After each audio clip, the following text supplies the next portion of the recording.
sabni Oromoon ittiin badhaadhe keessaa gootichi ilmaan Leencii Diida'am ana jajuu ganda addeellee utaamootti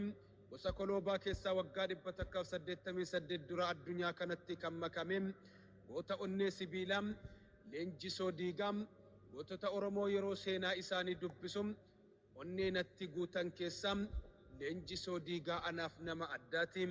Tollafee gootota irraa dhalate ganamaan foon nyaataa aannan buuqataa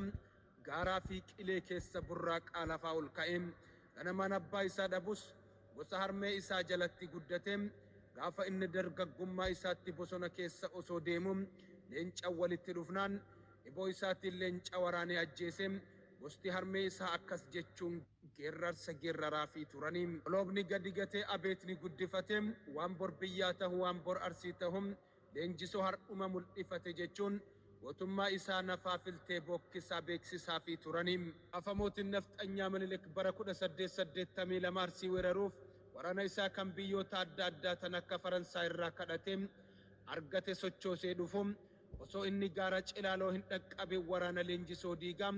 arsii walitti qindeesse qopheessen caquun of duuba deebi'eetii ture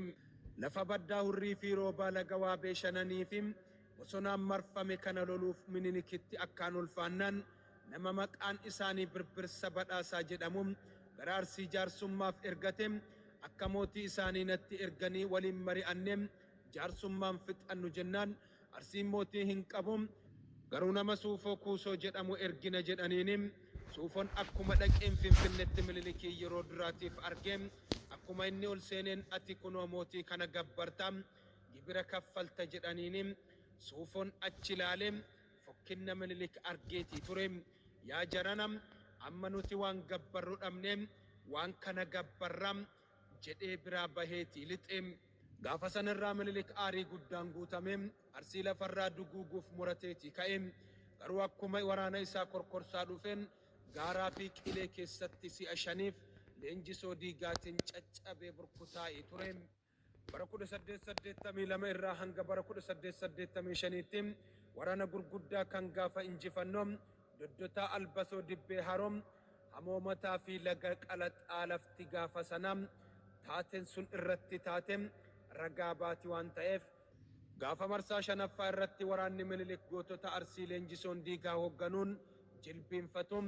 Minilik farda isaa fudhatee baqachuu irratti gadi taa'eeti ture yeroo kana Leenjisoon Minilik farda isaa yaabbatee baqataa jiraachuu isaa mul'ate argee achumaan farda isaa yaabbate Minilikiin qabuuf faana gadi jedhe Minilik osoo of duuba mil'atin gulufuuf naannoo laga Awaash bira yeroo gahu fardi isaa dadhabee harkifatee jennaan gidduma kanatti Leenjisoon gulufirra kaa'e yeroo farda Minilikitti dhiyaatu eboo isaa baafatee farda waraanee Minilik irraa lafatti kufe bee fardarraa qabuuf koofiyaa lolaa matarraa qabu achitti harcaafate miilan baqatee Leenjisoon achittis jalaa hin hafne hanga naannoo Mojoo jala